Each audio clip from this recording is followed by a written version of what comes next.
Hello friends, કેમ છો બધા? આજે હું તમારી સાથે શેર કરીશ સિંગદાણા અને ગોળની માવા ચીક્કીની રેસીપી, જે ખૂબ જ ટેસ્ટી પણ બને છે અને સાથે સાથે એ ખાવા માટે હેલ્ધી પણ કહેવાય.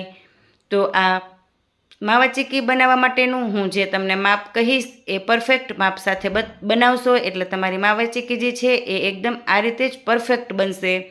સૌપ્રથમ મેં અહીં એક મોટો બાઉલ મગફળીના કાચા શેંગદાણા લઈ લીધા છે. એને હું મીડિયમ ટુ લો ફ્લેમ પર કન્ટિન્યુ હલાવીને શેકી લઈશ. શેંગદાણાને આપણે ત્યાં સુધી શેકવાના છે જ્યાં સુધી એની શેંગદાણાની ઉપરની જે છાલ છે એ સરસ રીતે નીકળી જાય. અને આ રીતે હવે શેંગદાણા શેકાઈ ગયા છે, તમે જોઈ શકો છો એની છાલ પણ સરસ એવી નીકળી જાય છે. હવે ત્યારે શેંગદાણાને ઠંડા કરી અને હું એની બધી જ છાલ નીકાળી લઈશ અને આ રીતે એને હું ક્લીન કરી લઈશ. હવે ત્યારબાદ આ માંથી હું મગફળીના જે આપણે બી તૈયાર કર્યા છે છાલ કાઢીને એનો મિક્સરમાં પાવડર કરી લઈશ. 2 બાઉલ શેંગદાણાનો પાવડર થયો છે. ત્યારે હું 1 બાઉલ અહીં ગોળ લઈશ.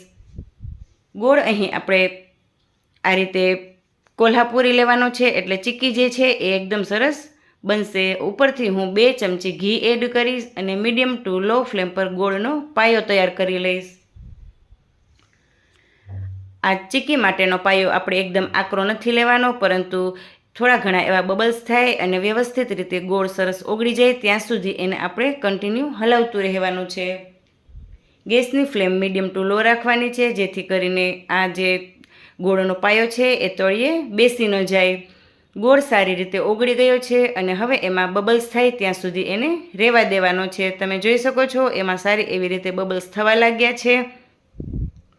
ત્યારે હું હવે એમાં મગફળીના શેંગદાણાનો જે આપણે ભૂકો કર્યો છે એ એડ કરીશ. મગફળીનો ભૂકો તમે મિક્સર જારમાં પીસો ત્યારે એમાંથી ઓઇલનું પ્રમાણ આ રીતે છૂટે ત્યાં સુધી એને પીસવાનો છે, જેથી કરીને માવા ચીક્કી જે છે એ એકદમ મોઇશ્ચરવાળી થશે. હવે પાયો તૈયાર થઈ ગયો હતો ત્યારે મેં એમાં મગફળીનો ભૂકો પણ એડ કરી દીધો છે. ગેસની ફ્લેમ બંધ કરી દઈશ અને વ્યવસ્થિત એને મિક્સ કરી લઈશ. હવે આ રીતે થોડીવાર માટે હું એને કડાઈમાં રહેવા દઈશ અને એને આ રીતે મિક્સ કરી લઈશ. ટેક્સચર તમે જોઈ શકો છો એકદમ સરસ પરફેક્ટ છે. જ્યારે તમે એને હાથમાં લેશો ત્યારે એની આસાનીથી થેપલી પણ થઈ જશે આ રીતે, અને તમારા હાથમાં પણ એ નહીં ચોટે. હવે આ રીતે અહીં આપણે મિક્સર તૈયાર કરી લીધું છે. ત્યારે હવે હું એને એક પ્લેટમાં સેટ કરી દઈશ. તો અહીં આપણી આ મગફળીના બી અને ગોળની માવા ચીક્કી બનીને તૈયાર છે. પ્લેટમાં સેટ કર્યા બાદ હું એના પીસીસ પણ પાડી લઈશ અને એ જ્યારે ઠંડુ થશે એટલે એના પીસીસ પ્લેટમાંથી અલગ પાડી લઈશ. તો અહીં આપણી આ માવા ચીક્કી બનીને ખાવા માટે તૈયાર છે. ફરી મળીશું પાછા બીજા રેસીપી વિડીયો સાથે. ત્યાં સુધી આવજો.